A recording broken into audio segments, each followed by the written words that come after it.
মাওলানা Bhasani national hockey stadium. এই স্টেডিয়ামটি ঢাকার গুলিস্তানে অবস্থিত। এটিকে হকির হেডকোয়ার্টার্সও বলা হয়। এখানে একত্রে 10,000 জন দর্শক খেলা দেখতে পারে। Sylhet international cricket stadium. এটি সিলেট শহরের প্রাণকেন্দ্রে অবস্থিত।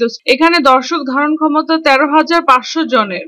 শহীদ চান্দু স্টেডিয়াম। এটি বগুড়া শহরে অবস্থিত। পূর্বে এটিকে বগুড়া ডিভিশনাল স্টেডিয়াম বলা হতো। এখানে দর্শক ধারণ ক্ষমতা 15,000 জনের।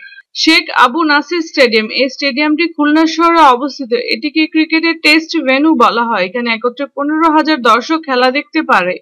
ফতুল্লাহ উসমান আলী স্টেডিয়াম। এই ক্রিকেট স্টেডিয়ামটি নারায়ণগঞ্জে অবস্থিত। এখানে দর্শক ধারণ ক্ষমতা 18,166 জনের। জহুর আহমেদ চৌধুরী স্টেডিয়াম। এই স্টেডিয়ামটি বন্দর নগরী চট্টগ্রামে অবস্থিত। এখানে একত্রে 18,148 জন দর্শক খেলা দেখতে পারে। শেরে বাংলা ন্যাশনাল ক্রিকেট স্টেডিয়াম। এটি মিরপুর স্টেডিয়াম নামে বেশি পরিচিত এবং ক্রিকেটের সর্বাধিক ব্যবহৃত গ্রাউন্ড হিসেবেও পরিচিত। স্টেডিয়ামটির দর্শক ধারণ ক্ষমতা 25,416 জনের।